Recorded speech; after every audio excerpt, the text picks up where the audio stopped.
কথিত আছে নদিয়ার রাজবংশের শ্রেষ্ঠ রাজা ছিলেন রাজা কৃষ্ণচন্দ্র।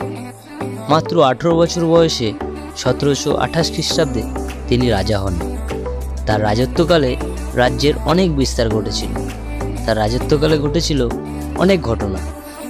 তো চলো এই ভিডিওর মাধ্যমে কিছু বিস্তারিত আলোচনা করা যাক। শুভ সকাল বন্ধুরা, কেমন আছো সবাই? আশা করছি সবাই খুব ভালো আছো। আজকে আমি যাব কৃষ্ণনগর। কৃষ্ণনগর নাম শুনলেই সবার প্রথমে যার কথা মনে আসে তিনি হলেন রাজা কৃষ্ণচন্দ্র এবং হাসির রাজা গোপাল ভাঁড়। তো চলো বন্ধুরা, আজকে তোমাদের ঘুরিয়ে দেখানো যাক রাজা কৃষ্ণচন্দ্রের বাড়ি। যেহেতু আমার বাড়ি কালনাতে, সেহেতু আমাকে খেয়াঘাট পার হয়ে যেতে হবে নৃসিংহপুর ঘাট, এবং ওইখানে আছে বাস স্ট্যান্ড।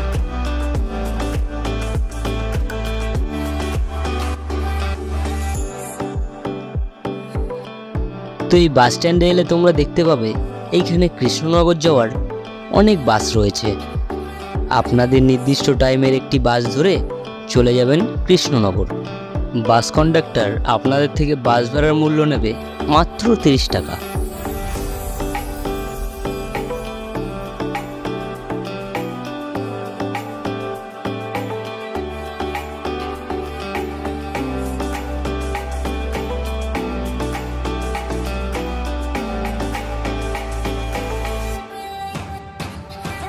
তো এরপর বাস থেকে নামবেন কৃষ্ণনগর পোস্ট অফিসের মোড়ে।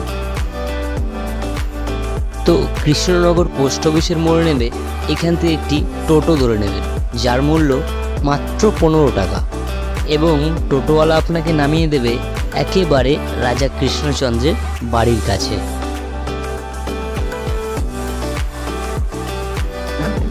তো ফাইনালি চলে এসেছি রাজা কৃষ্ণচন্দ্রের বাড়িতে। প্রথমবার এলাম, আমি একাই এসেছি। চলো তোমাদের একবার রাজবাড়িটা দেখাই। রাজা কৃষ্ণচন্দ্রের রাজত্বকালে ঘটেছিল অনেক ঘটনা। তার মধ্যে উল্লেখযোগ্য হলো পলাশীর যুদ্ধ, 76 মন্বন্তর ইত্যাদি। রাজা কৃষ্ণচন্দ্রের আমলে নদিয়ায় সর্বাধিক উন্নতি লাভ হয়। 1782 খ্রিস্টাব্দে মাত্র 73 বছর বয়সে রাজা কৃষ্ণচন্দ্রের মৃত্যু হলে তার ছেলে শিবচন্দ্র এখানকার রাজা হন। রাজা কৃষ্ণচন্দ্রের বংশধররা এখনও ওই বাড়িতে বসবাস করেন। তাই তো রাজবাড়িতে জনসাধারণের প্রবেশ নিষেধ। শুধুমাত্র দুর্গাপূজা, জগদ্ধাত্রী পূজা ও বারোদলের মেলার সময় সাধারণ মানুষ এখানে প্রবেশের অধিকার পায়।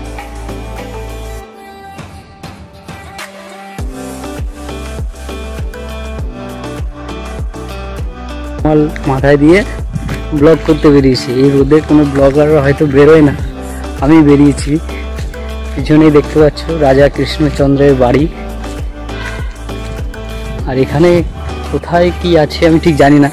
আর একদিন আসবো, গোপাল ভাঁড়ের বাড়ি দেখাবো তোমাদেরকে কোথায় ছিল। এখন যদি কাছাকাছি থাকতো অবশ্যই আমি যেতাম। আমি হয়তো চিনি না, তো ওই জন্য হয়তো যাওয়া হলো না। তো চলো, সামনে আরেকটা বাড়ি আছে, ওই বাড়িটা গিয়ে তোমাদেরকে দেখাই। এটা হচ্ছে আরেকটা বাড়ি কিংবা হয়তো কোনো রাজকক্ষ কিংবা কিছু একটা হবে। এখানে হয়তো ভেতরে প্রবেশ করতে দেওয়ার জন্য পারমিশন আছে। চলো ভেতরে গিয়ে দেখাই। রিনোভেট করা আছে, বহুকাল আগের, তো অনেক জায়গায় খসে খসে পড়ে গেছে। তো সেই জায়গাগুলো রিনোভেট করা হচ্ছে ঠিকঠাক করে। এখন কেউ থাকে না। এই দেখো রাজবাড়িতে ভেতরে একটা গরু ঢুকে বসে আছে।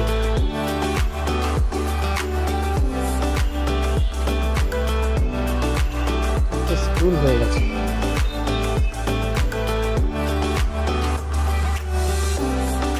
স্কুল হয়ে গেছে, রাজবাড়ির একটা অংশ। আর কি আছে জানি না, যেটুকুনি পারলাম তোমাদেরকে দেখালাম।